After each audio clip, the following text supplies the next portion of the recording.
Good morning, good evening, depends from where you are logged in for this very special plenary, where we'll be discussing Pakistan's economic policy responses to COVID-19. And I have with me the most knowledgeable person on Pakistan's economy right now in Pakistan, and that is Governor Central Bank, Governor State Bank, Dr. Raza Bakar. We will try to make it an interactive session. I'll request all of you who have joined us on this Zoom link, and I can already see around 111 participants. And then this special plenary is also being live streamed on our Facebook pages, on our web TV pages, and of course it would be covered on Twitter and other social media platform. So if you have any question, kindly post it on chat box. I'm sorry, due to technical glitches, we won't be able to take your live questions, but if you post your question on the chat box towards the end, I'll definitely pick some of those questions and I'll take it to the Honorable Governor, State Bank. We'll also be joined by Mr. Hamad Raza, Federal Minister for Industry and Production, but he's still busy in this cabinet meeting, so that's why his staff they told us that we can go ahead with our plenary and he would join whenever he comes out from the cabinet meeting. So let me formally welcome you, Bakir Saab, and I would suggest that if before we start our question answer sessions, if you can kindly share the state of economy and where we are, where we were, sort of summary of your efforts through some PowerPoint slides. So I think then those numbers and the trends and the graphs, those would help the participants and to me as well to pose you more constructive questions where we have any queries or where we require any clarification. So over to you, Raza Sahab.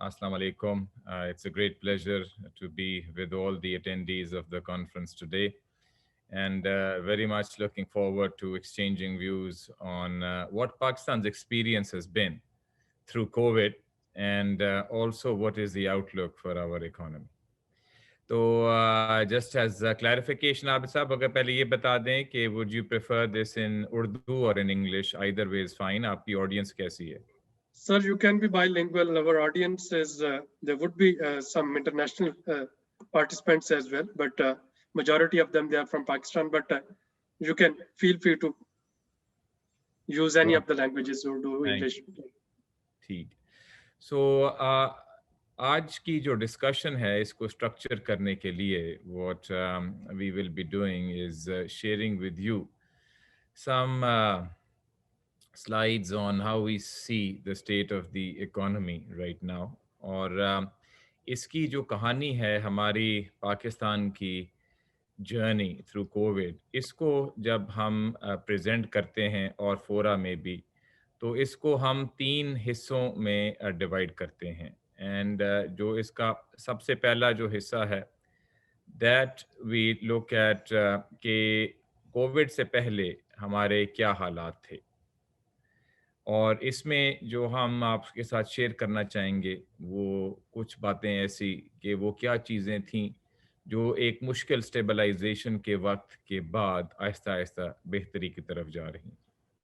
اس کے بعد جب Covid آیا تو پھر اس میں کیا response دیا گیا، اور خاص کر اس میں حکومت نے کیا رسپانس دیا، اسٹیٹ بینک نے کیا رسپانس دیا، اور اگر ہم باقی ملکوں سے اپنے آپ کو کمپیئر کریں تو ہماری حالت جو ہے وہ کمپیریٹیولی کیسی لگتی ہے، اور فائنلی کہ ابھی آؤٹ لک ہماری کیا ہے آفٹر ٹیکنگ انٹو اکاؤنٹ جو ہم نے کووڈ میں رسپانس دیا کیا. اب دیکھیں، جو ہم سب سے پہلی جو سٹیج ہے اگر اس پہ بات کریں کہ آیا کووڈ سے پہلے کیا حالات تھے، تو یہ سب کے علم میں ہے کہ پاکستان کی معیشت کو 2 بڑے چیلنجز اس کے سامنے تھے. ایک وہ تھا جس کو ہم کہتے ہیں کرنٹ اکاؤنٹ ڈیفیسٹ، اور دوسرا جو تھا وہ ہمارا فسکل ڈیفیسٹ. جو ہمارا کرنٹ اکاؤنٹ ڈیفیسٹ ہے اس سے نقصان یہ ہو رہا تھا کہ کیونکہ ایکسچینج ریٹ کی رجیم ایک ایسی تھی جس میں ایکسچینج ریٹ اپنے مارکیٹ لیول پہ نہیں آ سک رہا تھا، تو اس کرنٹ اکاؤنٹ ڈیفیسٹ کو بھرنے کے لیے ریزروز کا استعمال کیا جا رہا تھا، جس کی وجہ سے ریزروز آہستہ آہستہ کم ہو رہے تھے، اور جو ہماری کیپیسٹی تھی فورن پیمنٹس کو اور امپورٹس کی پیمنٹس کرنے کی، اس میں تنگی آ رہی تھی۔ تو ایک تو کرنٹ اکاؤنٹ ڈیفیسٹ کا بڑا ویل اسٹیبلشڈ فیکٹ تھا۔ دوسرا فیکٹ جو ہے وہ تھا ہمارے فسکل ڈیفیسٹ کا، گورنمنٹ کے ڈیفیسٹ کا، اور اس کا کانسیکوینس یہ تھا کہ جو ہماری پبلک ڈیٹ تھی وہ بڑھ رہی تھی، اور ظاہر ہے جب ڈیٹ بڑھ رہی ہوتی ہے تو پھر اور لوگوں کو سوال اٹھتے ہیں کہ آیا گورنمنٹ کی سالونسی پہ کوئی شک کی بات تو نہیں۔ تو اب جو ہم آپ کے ساتھ شیئر کرنا چاہتے ہیں وہ یہ ہے کہ کووڈ سے پہلے اکنامک پالیسی میکرز نے یہ ڈیمونسٹریٹ کیا کہ یہ دونوں ہی جو مین ہماری معیشت کی پرابلمز تھیں، ان دونوں پہ پروگریس ہوا۔ اور وہ کیا پروگریس ہوا؟ سب سے پہلے جو کرنٹ اکاؤنٹ ڈیفیسٹ کی بات تھی، جو ہمارا ماہوانہ کرنٹ اکاؤنٹ ڈیفیسٹ ہے وہ ان لال بارز میں ہے، اور آپ دیکھیں گے کہ یہ کرنٹ اکاؤنٹ ڈیفیسٹ ایک زمانے میں تقریباً 0 یا اس کے لگ بھگ ہوتا تھا، اور کیونکہ جب آپ نے ایکسچینج ریٹ کو فکس رکھا ہوا تھا in all of the years from 2015 to about 2018، تو آپ دیکھیں گے کہ یہ ہمارا جو کرنٹ اکاؤنٹ ڈیفیسٹ تھا وہ بڑھتا گیا۔ لال جو بارز ہیں وہ تقریباً بیلنس میں تھے، اور ایک وقت ایسا آیا کہ یہ ماہوانہ 2 بلین کا ڈیفیسٹ ہمیں سہنا پڑا، جو کہ اینیول بیسس پہ اگر پچھلے سال کا آپ دیکھیں تو یہ تقریباً 19 بلین کا کرنٹ اکاؤنٹ ڈیفیسٹ تھا۔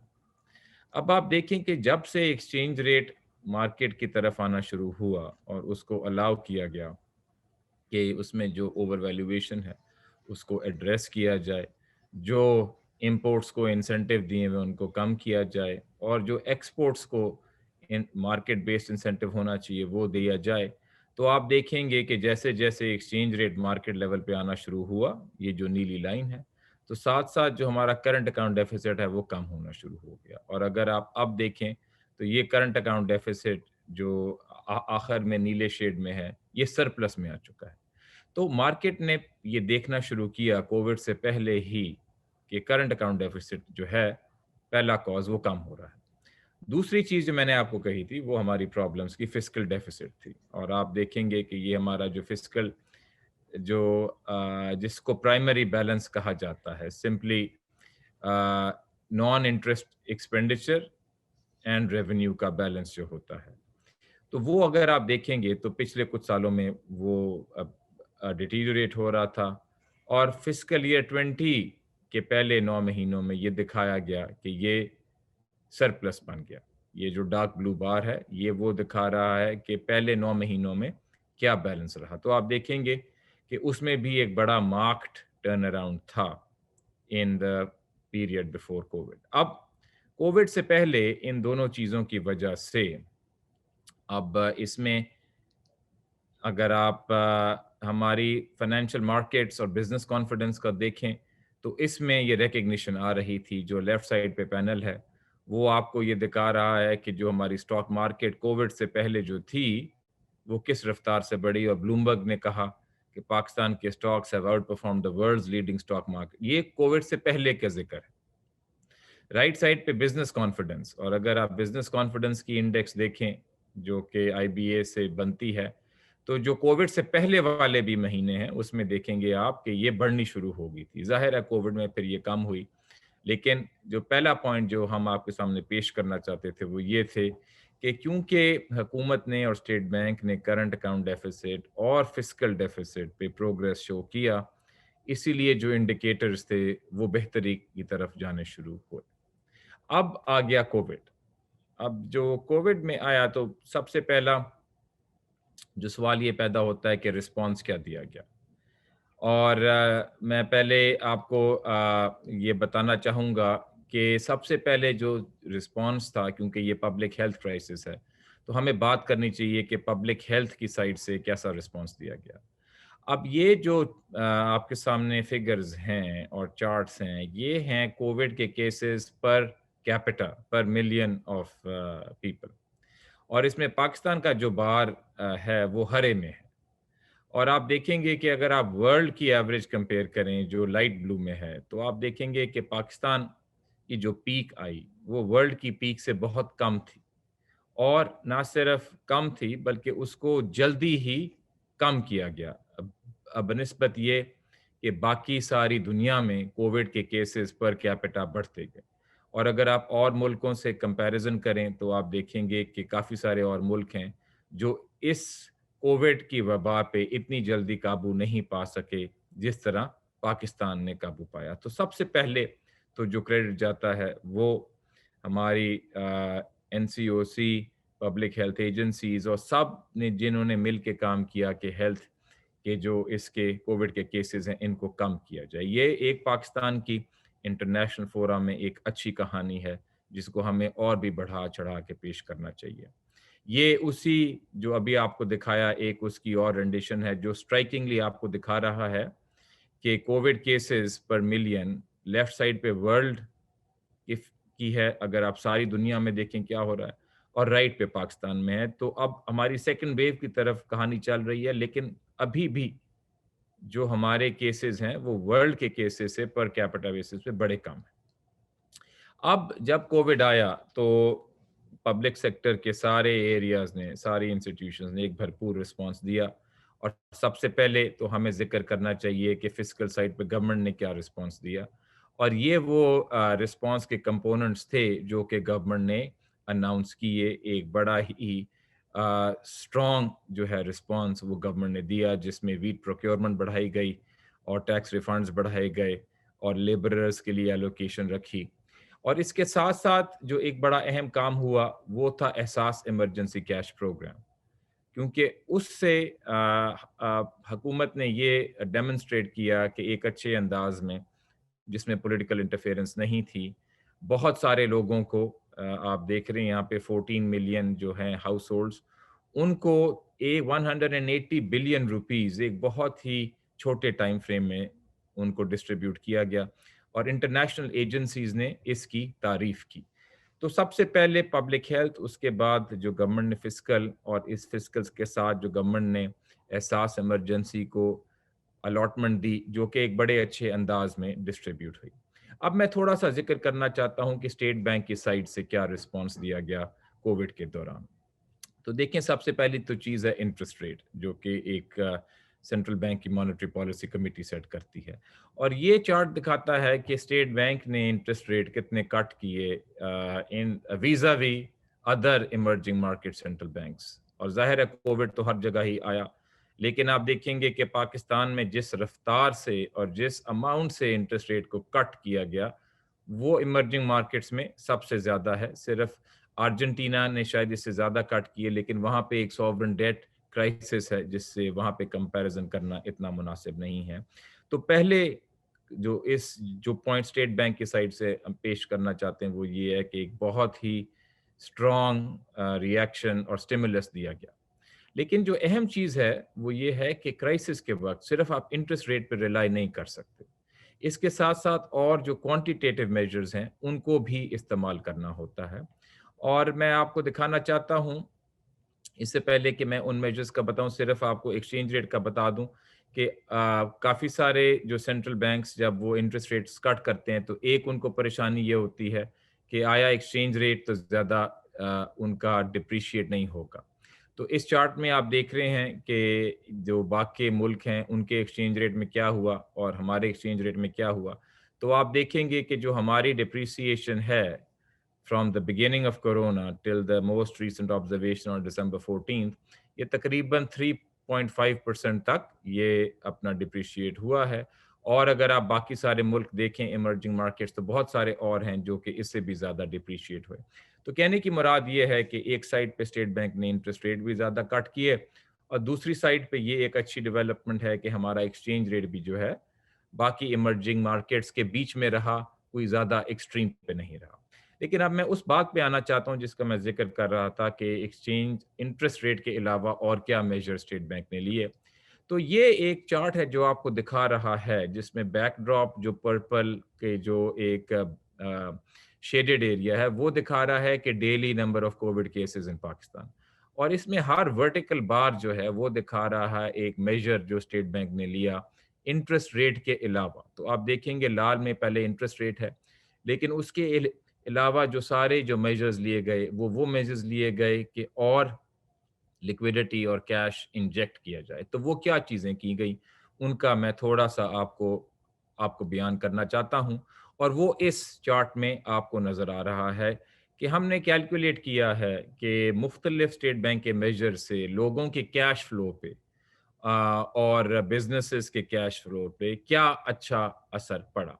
تو پہلی تو چیز جو نیلے میں ہے وہ صرف وہ ہے جو انٹرسٹ ریٹ کٹ کرنے کی وجہ سے جو انٹرسٹ ایکسپینس کی جو سیونگز ہوئی وہ تقریباً 470 بلین روپے، یعنی تقریباً 1.1% آف جی ڈی پی کا فائدہ لوگوں کو اور بزنسز کو ہوا.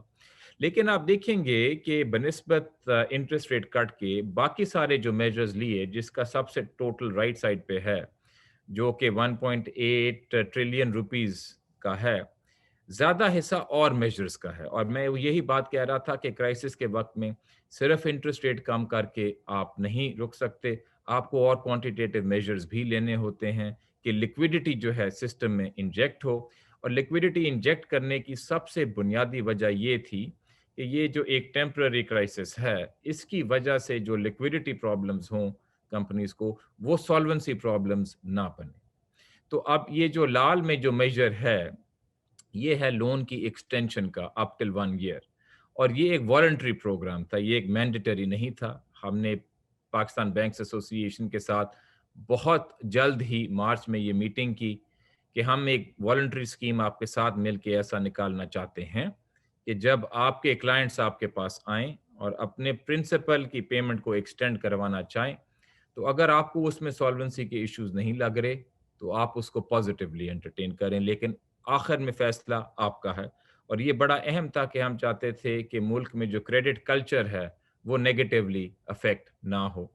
تو اس پروگرام کے تحت 658 بلین روپیز جو ہیں جو کہ ڈیو ہونے تھے وہ آگے ڈالے گئے، اور یہ جو لیکویڈیٹی سکویز ورنہ آ جاتی اس سے ہماری بچت ہوئی، اور یہ تقریباً 1.6% آف جی ڈی پی کا امپیکٹ بنتا ہے.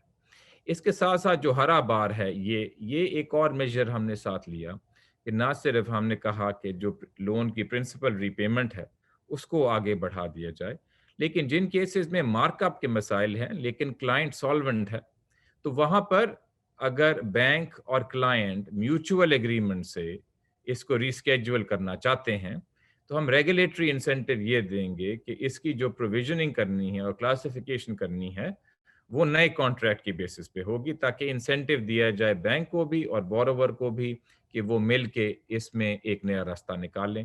لیکن اگین اس میں جو آخری جو فیصلہ تھا یہ فیصلہ بینک کا تھا، ہم نے اس کو مینڈیٹ نہیں کیا. تو اگر آپ یہ دیکھیں between the loan principal extension and the mark up rescheduling تقریباً 2% آف جی ڈی پی جو ہے کیش فلو میں بہتری آئی بزنسز میں. اور اس کی ہماری آبجیکٹو یہ تھا کہ اگر ہم بینکرپسیز بچاتے ہیں اس میجر سے تو پھر اس سے روزگار بچے گا. اور یہ کمپلیمنٹری میجر تھا to all the good measures taken by the government to reduce the cases as well as to inject liquidity through tax refunds and SARS cash program and the other measures.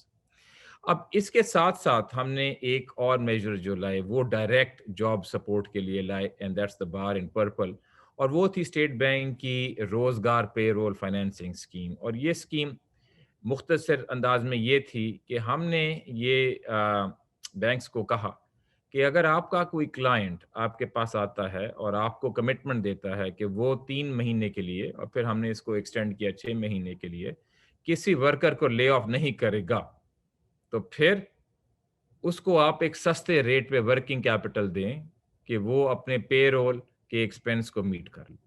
اور یہ جو working capital جو bank دے رہا تھا یہ ہم نے bank کو لینڈ کیا اور بینک نے آگے اس کو آن لینڈ کیا 3% انٹرسٹ ریٹ پہ. اور اس سے تقریباً 238 بلین روپیز جو ہیں وہ ڈسپینس ہوئے اور ملینز کی تعداد میں جابز بچے. اب میں آپ کو بتانا چاہتا ہوں کہ یہ جو لون ڈیفرمنٹ، لون ریسکیجولنگ اور روزگار میں صرف بڑے لوگوں نے فائدہ نہیں اٹھایا، ایس ایم ایز نے بھی فائدہ اٹھایا. جو لون ڈیفرمنٹ کی جو اسکیم تھی اس میں 90% of the beneficiaries were borrowers from micro finance banks, یعنی وہ لوگ جنہوں نے چھوٹے قرضے لیے ہوئے تھے. اور جو ہماری روزگار اسکیم تھی اس میں 50% of the beneficiaries were S M Es. یعنی کہ ہم نے یہ بھی تھوڑا بہت دیکھا کہ اس بینیفٹ کی جو ڈسٹریبیوشن ہے وہ تھوڑی بہت ایکویٹیبل ہو. جو آخری میجر جو ہے ڈارک بلو میں اس میں 3-4 چیزیں ہیں. ایک وہ ہے ہم نے اسکیم نکالی ٹرف ٹیمپرری اکنامک ریفائنانس فیسلٹی, جس سے اگر کوئی نئی انویسٹمنٹ کرنا چاہتا ہے, نیا پلانٹ لگانا چاہتا ہے, تو اس کو ایک سستے قرضے پہ لون ملے گا بینک سے, جس کو ہم ریفائنانس کر رہے ہیں. اسی طرح اگر کوئی ہسپتال بنانا چاہتا ہے تو ہم نے ایک سستے قرضے پہ ریفائنانس ان کو دیا کہ وہ کووڈ کو فائٹ کرنے کے لیے ہسپتال جلد از جلد بنائیں, اور اگر وینٹیلیٹر امپورٹ کرنی ہے تو یہ کریں. تو اس سلائیڈ میں یہ سارے میجرز ہیں جو اسٹیٹ بینک نے لیے, اور جو اہم بات ہے وہ یہ ہے کہ ہم نے صرف انٹرسٹ ریٹ کٹ کرنے پہ انتظار نہیں کیا, اور بھی کافی سارے میجرز لیے کہ لیکویڈیٹی جو ہے وہ سسٹم میں آئے. اب ہم نے دیکھنا یہ ہے کہ اگر اتنے سارے میجرز لیے, ساتھ ساتھ ایسا تو نہیں ہوا کہ ہمارے ریزروز کم ہو گئے یا ہماری بیلنس شیٹ میں کوئی اور ڈیٹیریوریشن آئی. تو اب میں آپ کو بتانا چاہتا ہوں کہ یہ سارے میجرز کرنے کے باوجود جو ہمارے ریزروز ہیں, گراس ریزروز جسے کہتے ہیں, اس کو بھی ہم نے بڑھایا. تو اگر آپ یہ کہانی شروع کریں 30 جون 2019 سے, تو آپ دیکھیں گے کہ جو ہمارا سٹاک اس وقت تھا وہ $7.3 بلین کا تھا, اور جو موسٹ ریسنٹ فگر ہے وہ ہے 13.3 بلین. تو تقریباً $6 بلین کا اس میں اضافہ ہوا. اب لوگوں کو سوال یہ پیدا ہوتا ہے کہ یہ جو اضافہ ہوا, یہ ایسے تو نہیں کیا کہ آپ نے فوراً لون لیے, قرضے لیے. اسی کا بریک اپ ہم نے ان دو بیچ والے بارز میں دیا ہوا ہے. لال میں یہ دکھا رہا ہے کہ ہم نے کتنے نیٹ قرضے لیے ایکسٹرنل لونز, تو وہ ایکچولی نیگیٹو ہے. یعنی ہم نے فورن لونز کو ریٹائر کیا, ان کو کم کیا اس پیریڈ میں, کیونکہ جب گورنمنٹ کوئی نیا لون لیتی ہے تو اس کی پروسیڈز ریزروز میں آتی ہیں, لیکن جب گورنمنٹ ایک پچھلے لیے ہوئے لون کی ڈیٹ سروس کرتی ہے تو وہ ہمارے ریزرو سے ہی نکلتا ہے. تو نیٹ جو کیش اس کا امپیکٹ تھا وہ تو ایکچولی نیگیٹو تھا. اور جو ہرا بار ہے وہ یہ دکھا رہا ہے کہ اسٹیٹ بینک نے جو ریزرو بلڈنگ میجرز کیے اس دوران کووڈ سے پہلے, جب حالات بڑے اچھے تھے اور مارکیٹ میں یہ ایک پازیٹیو رسپانس تھا کہ ہم نے جو میجرز لے رہے ہیں اسٹیبلائزیشن کی طرف, اس سے جو آگے ہماری میکرو اکنامک صورتحال ہے وہ بہتر ہو رہی ہے. تو پہلا پوائنٹ یہ ہے کہ ہمارے ریزروز, باوجود اس کے کہ ہم نے کووڈ میں اتنا بڑا رسپانس دیا, ہم نے اپنے ریزروز, ہائی کوالٹی ریزروز کو بڑھایا, نیٹ ریزروز کو. دوسری چیز ہے کہ اسٹیٹ بینک کی ریزروز کے علاوہ جو فارورڈ لائبلٹیز ہیں, جس میں سواپس بھی ہیں اور فارورڈز بھی ہیں, ان کی کیا پوزیشن رہی. ایسا تو نہیں ہوا کہ وہ بڑھ گئی. تو یہ سٹاک ہے لیفٹ سائڈ پہ 30 جون 2019 کا, جس میں یہ 8 بلین پہ تھے, اور یہ سٹاک ہے 29 اکتوبر کا کہ اس کو ہم نے 3 بلین سے کم کیا. تو یعنی 6 بلین ہم نے اپنی بیلنس شیٹ پہ بڑھائے, تقریباً 7 سے 13, اور جو ہماری فارورڈ لائبلٹیز تھیں ان کو 3 بلین سے ہم نے کم کیا. تو یہ ٹوٹل پوزیشن جو ہے ہماری تقریباً 9 بلین کا اس میں اضافہ ہوا, ہمارے جو نیٹ جو پوزیشن بنتی ہے. اب اس سارے رسپانس کو اگر ہم باقی ملکوں سے کمپیئر کریں تو یہ اے ڈی بی کے فگرز ہیں, جس میں پاکستان نے جو رسپانس دیا نیلے بار میں گورنمنٹ کا ہے, اور جو پیلا جو یلو ہے اس میں سینٹرل بینک کا ہے. تو آپ دیکھیں گے کہ نہ ہم بہت زیادہ رسپانس دے سکتے تھے کیونکہ ہماری کچھ ولنریبلٹیز ہیں, لیکن ہم نے بہت کم بھی نہیں دیا. تو باقی ملکوں کے مقابلے میں بیچ میں ہمارا جو ہے وہ رسپانس آتا ہے. اب یہ ساری کووڈ میں یہ رسپانس دینے کے بعد سوال یہ پیدا ہوتا ہے کہ اب ہماری آؤٹ لک کیا ہے, اور اسی پہ میں ختم کرنا چاہتا ہوں کہ دیکھیں آئی ایم ایف کی پروجیکشن جو موسٹ ریسنٹ اویلیبل ہیں ان کے مطابق بھی پبلک ڈیٹ ڈائنامکس جو ہمیشہ ایک کاز آف کنسرن رہتے ہیں, اس میں ایک ٹیمپرری ڈیویشن کے بعد وہی پاتھ آ جائے گا جو کہ کووڈ سے پہلے تھا. تو اس سے لوگوں کو کانفیڈنس آنا چاہیے کہ ہماری جو براڈر ٹریجیکٹری تھی کہ ہمارا فسکل بیلنس بہتر ہوگا وہ اسی طرف چلتی رہے گی. اس کے ساتھ ہماری مینوفیکچرنگ میں